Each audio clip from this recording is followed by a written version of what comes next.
Didawarin. No? How many? 43? 43? That's awesome, but not awesome enough. All right. So you can thank her, right? Say thank you. How many here? Yeah, you can thank her for the 500. In fact, if I were you,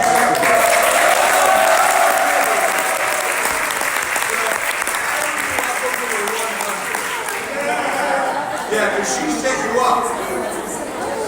Without her, I wouldn't have paid anything. Up to 100.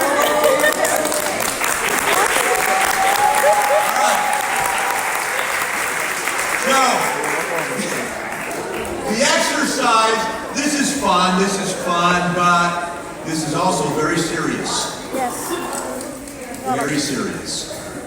Because you begin the process of reawakening your imagination.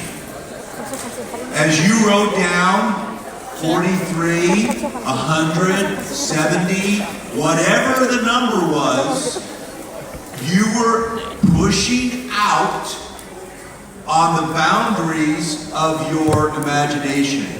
You were reawakening this part of you that is a sacred gift. So, again, I encourage you to make this a daily practice. Every day, carry your little notebook. Have an idea, write it down. I could do this, write it down. I could be this, write it down. I could have this, write it down. Just capture. The act of writing a thought actually liberates the mind to think more thoughts. It's almost like you're showing respect to yourself. When someone comes to you with an idea, and you say, that is a good idea. And you actually said, do you mind if I just write that down? How do they feel about you? They feel your respect, right? So when you do that to yourself, you feel respect for yourself. The subconscious mind begins to say, well, I'll give this person more ideas. He respects me. Right? So as you have these ideas, you write them down. Maybe you act on them now, maybe you act on them later, but you show respect for them. Another reason to examine through writing is that in that process, the writing of something makes it sink deeper in your mind. And also opens up a stepping stone to something else. When I have an idea and I embrace it, it actually opens up a journey or a pathway to other ideas. So make this process something that you have become a part of the rest of your life. Teach this to the people you love, especially to your children. So important to teach your children how to keep their imagination alive. You see, we need to have creative thinkers in our world. As our world becomes more complicated and more angry, we need to have more creative thinkers to rise above that so that we can remember that we are all connected, right? We're all connected. All right, so let's get going. I'm going to get a little more focused on this. We want to create some practical things you can do to give more power to your goals. Number one, you want to get an ability to focus and concentrate. Smartphones have been wonderful for many reasons, but one thing that they've done really, really badly is help us with our focus. Because of smartphones, we've gotten to be very short in our ability to wait for anything or to concentrate on anything. You see people, even in this room, that cannot take their hand off their phone. They just can't. They've lost the ability to be alone with their own thoughts. And it's really important that you develop the muscle that allows you to be happy while you're by yourself with no electronic distractions. We'll show you a process for doing that, but it's something that you need to work on. So, you take a phone and they're valuable, they're wonderful, but they're just as valuable here or in your purse than they are here. Right? Yes. Because when they're here, you can't think hardly about anything else. You see, they used to talk about money like this. They would say, money is the root of all evil. And someone corrected them and said, no, the love of money is the root of all evil. If I use money, I can do a lot of good. But when I put money right in front of my eye, I can't see anything but the money. And your smartphone's a lot like the money. When you're like this, do you see anybody? No, you're busy watching this. You're busy watching people do stuff. And guess what they're doing? They're doing things without their phone. Right? So do you want to be a player or do you want to be an observer? Yeah, you want to be a player. You want to be in the game, not just watching the game, right? So take your eye off the phone sometimes, put it away. Sure, keep it. It's available. It's a tool to be used. But if you're using it too much, you're losing your ability to concentrate and focus. Number 2, well, here's these recommendations. Get rid of distractions. Clean your office, your workspace. Get all that stuff out of there so that you can actually think about what is most important. You also want to exercise your body in some way every day. Now, one of the things that I've learned is that you don't need to be hardcore exerciser. You don't need to go down and do 2 hours of whatever the current thing is. What's the current thing? Zumba, CrossFit. I mean, you don't need to do that. Go for a walk. Go for a 30-minute brisk walk. Most of the benefits of exercise come in the first 30 minutes. When you get hardcore, you actually can do damage to your body. In fact, what they're now determining is that when you go hard, intense exercise too often, you spike a hormone called cortisol, which blocks fat burning. I just barely learned that. I'm going to get skinnier now. And as you think about exercise, realize that part of its benefit is actually the idea of investing in yourself. Right? Going out and doing something for yourself. Now, this part here is something that I can't emphasize enough. You need to take time to connect with something that's bigger than you are.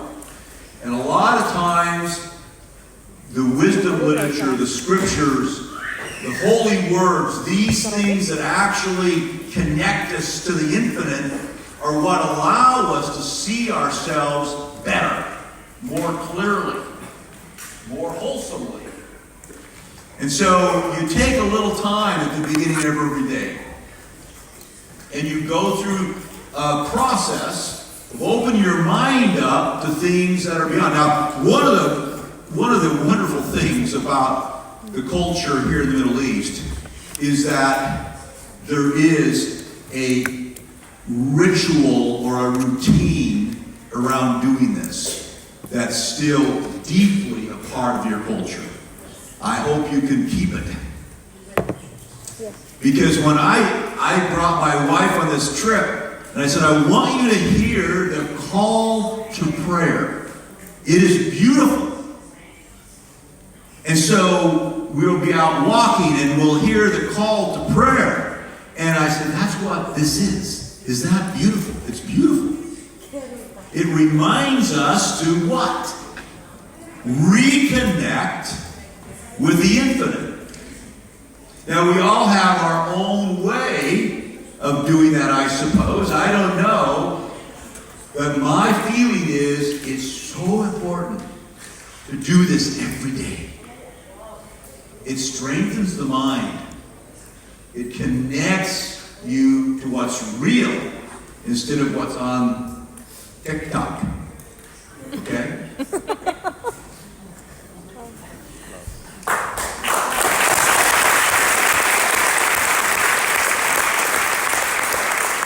Number 2 is make sure that you have specificity in your goal. You want to be clear, really clear, about what you want. What do I want? Specifically, in detail. You want to establish that specificity because the mind doesn't operate very well with generalities. If you have this general goal, I'd like to save the whales, you're not going to do much for the whales. You got to be a little more specific than that if you want to save the whales. If you want to stop global warming, you're going to need to be a little more specific other than just say stop global warming. I mean, isn't that the craziest thing in the world? All these guys going to Switzerland every year in their private jets to reduce global warming. The best thing they could do is stop flying on the private jet. That'd be the number one thing they could do. But that would require controlling yourself, and they don't want to do that. They want to control us instead. Did I say that? I'm getting political. Stop me, Lydia! Stop me. The mind does not achieve vague and general goals. It doesn't. If something's just out there, you're never going to achieve it. Number 3, consistently implement the visualization process we're going to show you tomorrow. I talked at the beginning about habit and how habit actually drives outcome. You want to create a habit around this process. And you're thinking right now, no problem. This will be the easiest thing in the world. And in about 30 days, you'll say, wow, this is hard. This is hard to do this every day. And we're going to talk a little bit about how to overcome that so that you can stick with it, because it doesn't do you any good. Now, here we are in the desert, right? Now, in the desert, you have oases, right? Oases. And the oasis is a place where there's water, right? What? Palm trees? Palm trees, dates, pomegranates, figs, right? And so one of the examples that I always found helpful is the idea of a well. So you dig a well, and you go down maybe 100 meters, 200 meters, 500 meters, until you've hit that underground water. And now, what are you going to do to get the water to come up? You got to pump. And you say it's a hand pump, and you're just pumping away, and there's no water coming out. Why is there no water coming out? Well, you got all the power you can do. You're pumping, but there's no water coming. It's got to go all the way down there, and then it's got to come all the way back up. And so you're pumping and pumping and pumping, and you're going, forget this. And your friends are, no, don't stop, it'll go all the way back down again, right? Keep pumping, keep pumping, keep pumping. But once the water starts coming, now you can just pump, and it just gushes out, gushes out, gushes out. That's where I am today. That's where you want to get to, right? Yeah. And getting there is because you were consistent in those early days, pumping before any water came. If you quit before the water starts, it's just going all the way back down to the bottom. But if you can stick with it until the water starts flowing, now you can just pump slowly and just keep it flowing. So, be consistent with the process. When I was some years ago, I came across a picture of the sculpture of the David. So Michelangelo, this brilliant Renaissance sculptor, created this masterpiece. It's not this one. That's not the David. In fact, why do you have that picture up there? That's not the David. So we'll fix that for next time. But he actually was asked the question, how did you do this? How did you carve this masterpiece out of this rock? And he gave the answer that all brilliant artists know. I saw what I wanted, and I just kept carving until I set it free. So, what's the masterpiece for you?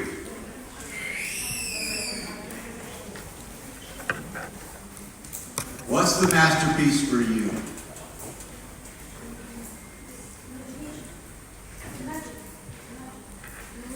It's you.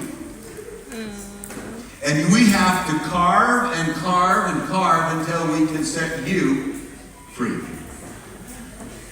See, when you get to that place where you're living into your best life, you're fulfilling your greatest potentials, you're doing all this good, and you're filled with happiness and joy, we can say, you carved and carved until you set yourself free.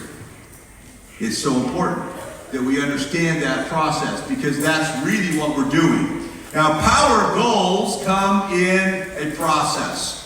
Now, remember what a power goal is? It's the opposite of that goal. It's just a written goal or some goal that just comes and goes. A power goal is different because it has power. So, step one, you got to write it down. Step two, you need to establish the who, where, what, and when.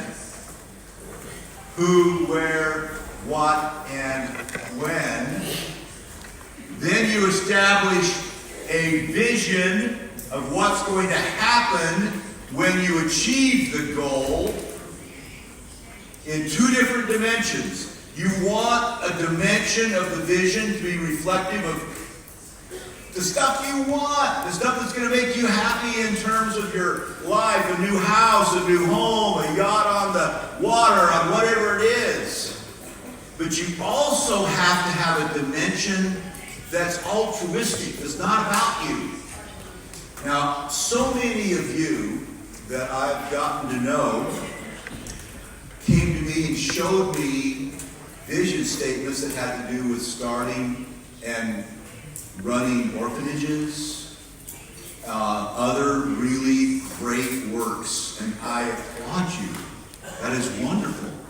But every one of us needs to have two sides. We've got to satisfy this side, but we also got to satisfy that side outside of us that's bigger than us, that's more important than us. If we always make it only about ourselves, we can grow, but we're limited on our growth. There's a limit. When we go out of myself and begin to think about others, it reinvigorates our growth and allows us to just shift into a higher gear. So you need both. Do you remember Maslow's hierarchy of needs? Yeah. So Maslow basically said, number one, lowest level of need, I want to survive. I want to stay alive. And so when you meet people who are down here, they're just at the very bottom. They don't really want to worry about starting an orphanage. They want lunch today. And so we have to work on this concept that we can start wherever you are on that hierarchy of needs. But we also want to make sure we elevate you to that level where it's not about you. It's about others. So we'll go here, and we'll come up, and we'll come up until all your needs are met and fulfilled. And now the only need you've got is to be significant in the world. You want to do something for others. Right? And that is infinite in its potential, therefore it's infinite in your ability to be joyful and happy and grow. We'll talk about those two. A goal gains power when it's accepted into by the subconscious mind. We'll get into that a little more tomorrow. A goal gains power when it delivers the how. Remember, you don't make the plan. You make the goal, who, where, what, when, but you don't make the plan. You don't make the how. If you make the how, you'll have a small how. If you make the plan, it'll be a weak plan. It will not be an innovative plan. It will not be one of those aha plans. It'll be a plan that's defined by your own limitations because it came from your conscious mind.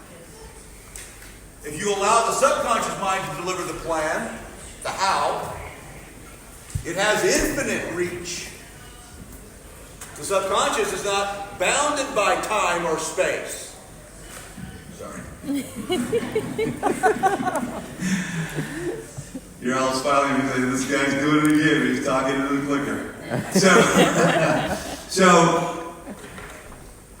just remember, you're going to have a lot of good ideas on how you can accomplish their goal. But you can tell the difference between a conscious mind plan and a subconscious mind plan, because the subconscious mind plan will come out of nowhere.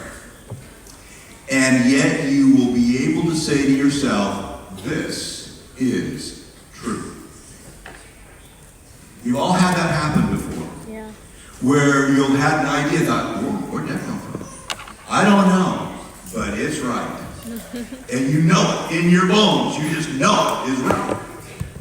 That's coming from the subconscious. All right, number 6. A goal gains power when you act now. When? Now. You can't say, well, I'll get to it eventually. Let me finish my Big Mac and fries and I'll get right on it. Doesn't work that way. Now, this is a quote that I came across many, many years ago. I'm going to read it to you because the power of this, well, it's true, but it inspires me every time I read it. When you are inspired by some great purpose, some extraordinary project, all your thoughts thoughts break their bounds. Your mind transcends limitations. Your consciousness expands in every direction. Dormant forces, faculties, and talents become alive, and you discover yourself to be a greater person by far than you ever dreamed yourself to be. Do we have a great purpose at Unicity? Yes. Do we have a great cause that we're involved in, an extraordinary project? Yes. Right now, in this city, a full half of the population is diabetic or pre-diabetic. A full half of the population, 50%. Every other person you meet. And it's that way pretty much in every developed nation in the world. Germany, the US, Canada, even Korea. One of the biggest challenges in Korea, we've had partnership with the Korea Diabetes Association for some years. Humongous problem. You think Asians have a problem with this? They're all so skinny. Yeah. Diabetes isn't defined by your weight. It's defined by your insulin resistance. And you can be insulin resistant and still be skinny. And so you have to look at this and say, this is a great cause. Now the greatest of all causes is the cause of elevating yourself into someone who actually makes a difference in the world. But it helps when you have a cause that you can be focused on and grow into, like the cause we're in. I want to eradicate type 2 diabetes. I want to eradicate it. There was a problem in our past. Remember polio, measles, smallpox, these sort of things? They were basically eradicated. The challenge is diabetes is a lifestyle disease. It's not something we can give a pill for or a shot for. I mean, pharmaceutical companies are going to come up with all kinds of drugs, but they're not going to work long term, because the disease itself is driven by our behavior. And the only thing that will make it go away is a change in our behavior. And the only way we're going to be able to change our behavior is if we have someone say, put your hand right there where my foot is. Put your hand now over here where my other foot is. Climb with me. Grow with me. Live like me. We're going to get healthy together. I'm trying to save your life. When we have that mindset, it gives us the power to be bold. Because it's not, oh, I want you to join up so I can make more money. I'm trying to save your life. I don't go out and do these seminars and work myself like crazy because I need more money. I'm trying to save your life. I want you to begin to think about this in the context of what you can do. Do you start talking to people and say, listen, I love you. I don't want you to be like this. I don't want you to live this narrow life because of this disease, which we can fix by changing your behavior. We've got the tools. We've got the practices. And if we create the environment, we'll have the incentives for you to always be healthy and to live a long and full life. I want to save your life. So as you do that, you find yourself changing you. And this is what this wise guy is saying here. When this happens, you discover yourself to be a greater person by far than you ever dreamed yourself to be. Let's jump into application. So, number one, you're going to choose one goal. One goal. You're saying to yourself, I've got 400 goals. I've got 350 goals. You only want me to choose one? And the answer is yes, one. Focus. Focus. You bring the heat of the sun down to a narrow focus, it will light a fire. You bring the heat of your goal down to a narrow focus, it will light a fire in you. If you keep it broad, it just feels warm. Yeah, I got a lot of goals. It feels good. Really like to have, I've got 25 goals right now. It feels so good. I'm not making any progress, but I feel good. It's warm. Warm feeling. But you don't want a warm feeling, you want fire. And fire comes from focus. So you have to narrow the focus down until it's a pinpoint, laser focus that lights a fire in you. You want to define the destination, not the route. Remember, my goal to fix the company, I thought went through Japan, but it actually went through Thailand, and then Korea, and then. But you don't know and then until you get started where you're supposed to get started. So you focus on where you want to be, and you don't worry about the how. Let the how come to you. You put yourself into the goal. This is not your mother's goal. This is not your father's goal. This is not your husband or wife's goal. This is your goal. Can two people who are here today, who are married and happily married and wonderfully married and have just got the greatest relationship, can they have two goals? Yes, they must have two goals. Because this is not the couple's goal. This is your goal. And don't worry, it won't drive you apart. Don't worry about that. It'll make you better. And if the person loves you the way you are, they'll love you more better. Right? Mm-hmm. Of course. So, make it exciting. You know, you don't want to go to a boring movie. You don't want to live a boring life, do you? Make it exciting. Make it exciting. How can you make something exciting? Emotions. Responsibility. Emotions. Yeah, emotion. You make it exciting because if you live an excited way, everything gets exciting. It's true. Did you know that love, people think love is a state.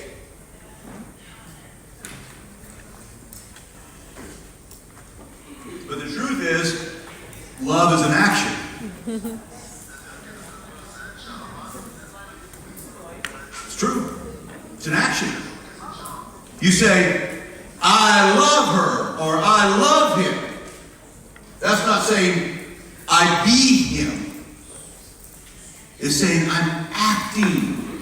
And excitement is an action. Get excited, and guess what? Everything gets exciting. I had my son, Dallin. Wait, Dallin. Dallin's my youngest son. He's traveling. He sends me a picture of the lobby this morning. He says, man, there's a lot of energy here. A lot of energy. And I said, you know what? That's what happens when people like this get together.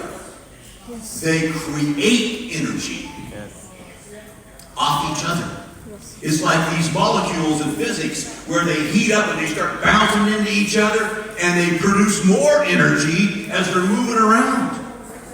We talk about this, we'll talk a little bit about this on Sunday. Those of you who are invited to that special training, we'll be talking about how physics drives momentum. If you want to create a momentum cycle, you have to create a physics-type environment where energy perpetuates itself. Right?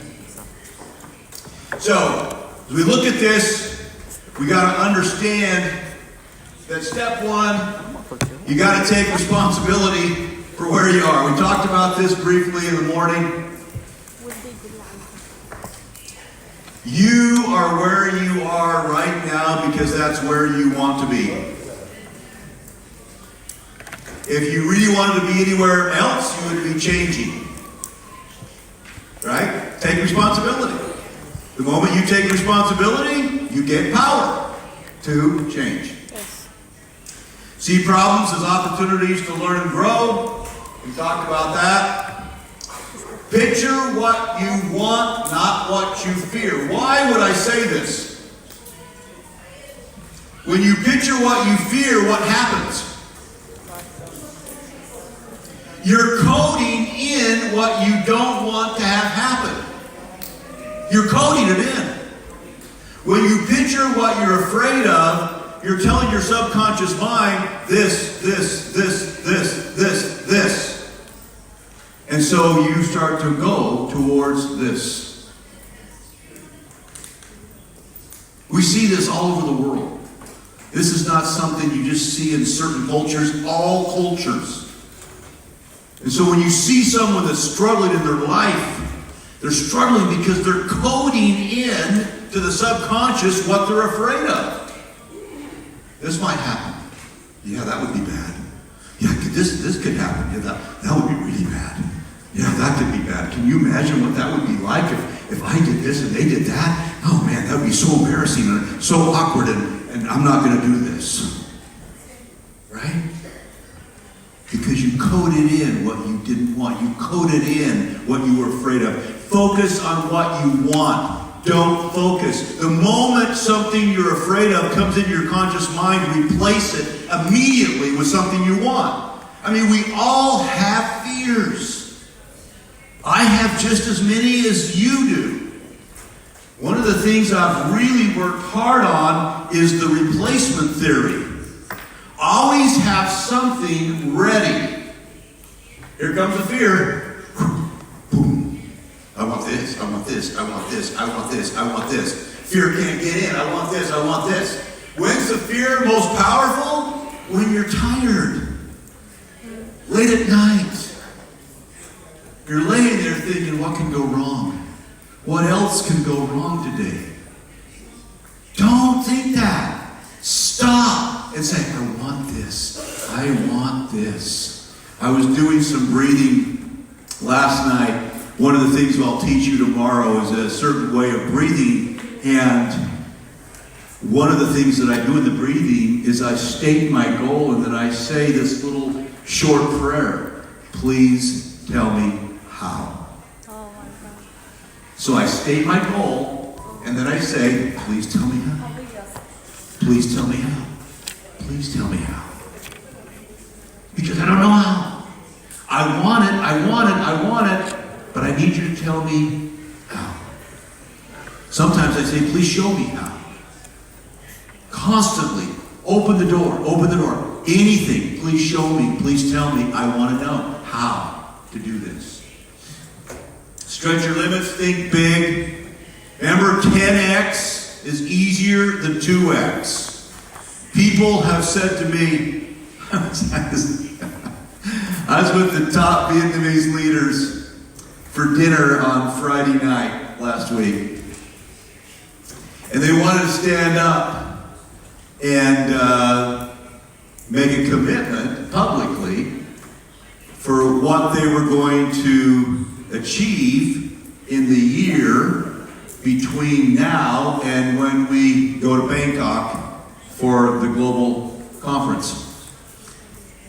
And so they get up and say, I'm going to do this. Somebody else, I'm going to do this.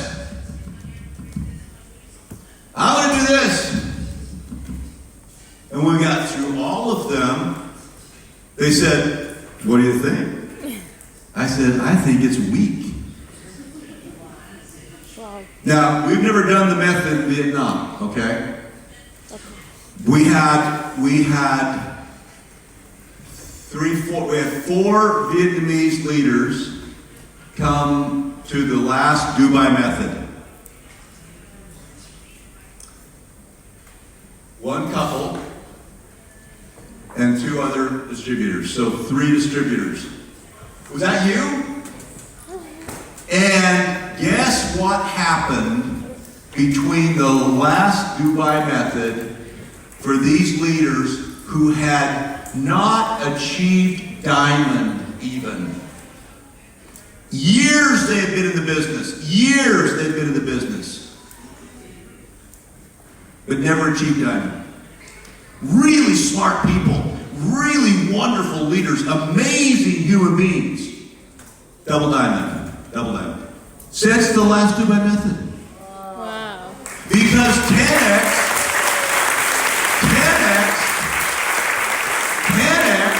is easier than 2x. But already they forgot. Friday night they were saying, okay, go in triple diamond.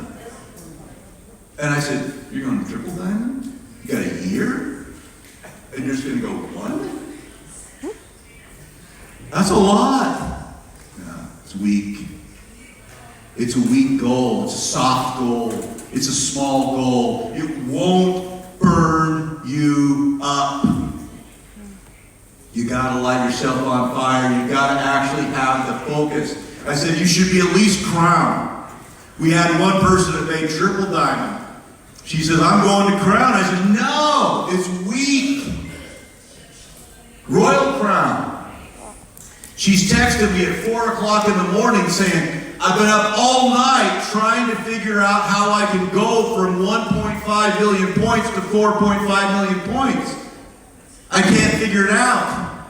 And I said, you should go to the method. Because you're never going to figure it out on your own. Never. You've got to set the big goal, and then you got to say, please show me how. Please show me how to do it. Please show me how. My goals are good. My intentions are pure. I want to be good. I want to do good. I want to help people. But you need to show me how. But it starts by making a big, big goal. So if you make those little goals, magic happens. Here's some examples. So, on or before August 31st, 2024, I, put your name in there, will quit my regular job, having entirely replaced my salary of X with income from my Unicity business. This is a perfect goal for someone who's a director. You're a director right now. Going to Diamond, that's a good goal in a year. Wow. Going from director to Diamond is a good goal in a year. It's big, it's scary, but it's completely doable. 100% doable. If you use the process and tap into the how, right? Here's another one. On or before December 31st, 2024, I will be earning in excess of X, 50,000 in this case, USD per month. Now, some of you are like saying, well, actually, some of you are earning 50,000 in excess a month. But some of you are saying, whoa, I can't even imagine that. I can't get my head around that idea, 50,000 a month. Did I see Karen here? There she is. Come up here, young lady. I'm going to expose your story just a little bit. I was hoping I would see you. Yeah, I was hoping I would see you. So this is Karen Malik, and she's amazing in so many ways. But she and her husband joined Unicity in 2012, That was a scary day, Halloween. October 31st, 2012. And then they spent the next 8 years working really hard and not succeeding at all. Right? Pumping the well. Yeah. But pumping that thing pretty badly, I can tell you. They were young, they were smart, and they worked hard, but they were young and they had a lot to learn. And then what happened is they got the how. The how got delivered. And literally, I mean, I don't want to put you on the spot completely. I mean, I do, but the reality of it is their income to their little family here is now hundreds of thousands of dollars a month. A month. Hundreds of thousands. I won't tell you, but I believe that this couple, Rav and Karen, who are both distributors, will be the first distributors in Unicity to go over $1 million a month in income. I think they will be. No pressure. No pressure. And I think it will happen sometime in the next 6 to 12 months. Is that cool or what? Cool. And less than 3 years ago, she was working as a personal trainer to make extra money, and Rav was driving Uber. Oh my God. And their income from Unicity was like $2,500 a month. Less than that, she says. And yet, in less than 3 years, 10x is easier than 2x. Please tell me how. Thank you, Karen. Appreciate you being here. You're great. Now, the question is she really any different than you? No. No. We're all the same. If she can do it, if Rav can do it, you can do it, you can do it, you can do it. Now you have to tap in. You have to get yourself. The thing about those two, they never quit. Yes. They would go, I mean, both these two had been admitted to medical school. They'd been admitted to medical school. Their parents, this is an Indian family, okay? When you have parents from India that are slaving to get you into college and to pay your way for you not to go to medical school, when you get to medical school, I'll tell you what, your parents are not happy with you. But they hang in here, even though there's just tons of criticism, and there's tons of mocking, and there's tons of rejection. They hang in there, they hang in. I remember meeting with them one time, and they said, "Are we stupid for staying in this thing?" And I thought to myself, maybe. Right? I wonder, because I didn't know they're so smart, they're so capable, but they weren't succeeding. But like Karen said, they were pumping. They were pumping and pumping, and all of a sudden the water started coming, and when it started coming, it was just like, holy cow! I'm drowning here, I got so much water. So don't believe you can't do something enormous quickly. You can. It's possible. We see it again and again and again. Oh, I wanted to show you that one.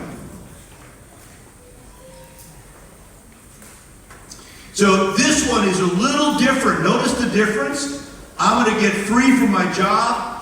I'm going to get a big income. This one has more specificity. I'm going to qualify as a diamond. I'm going to have a strong, sustainable organization with 200 partners and 700,000 points. See that goal? See the specificity of that goal? You can also have goals about becoming healthy and fit. Maybe your goal that really drives you is you want to become hyper healthy.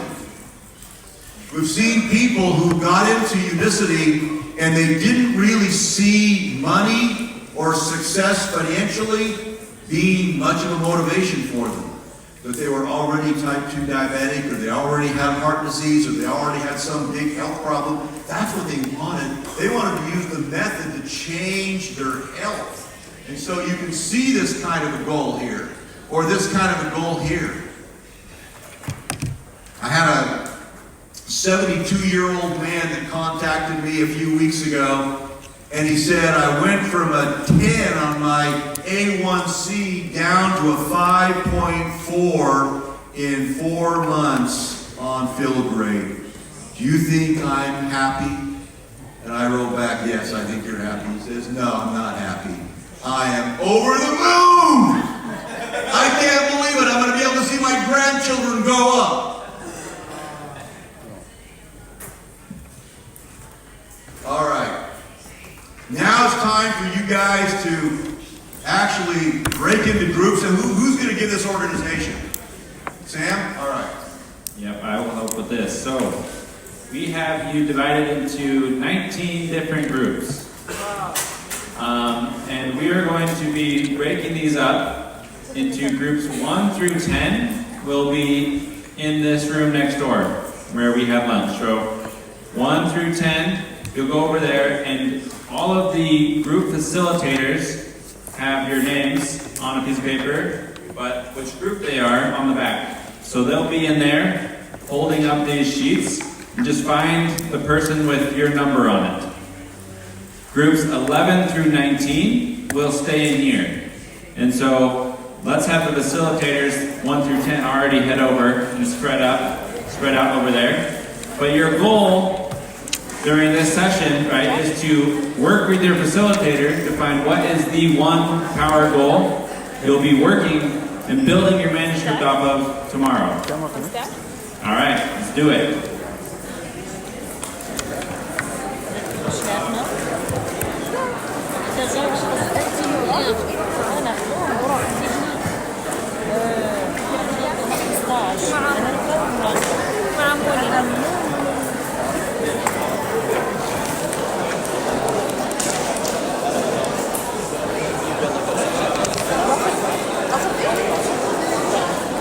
Let's get up to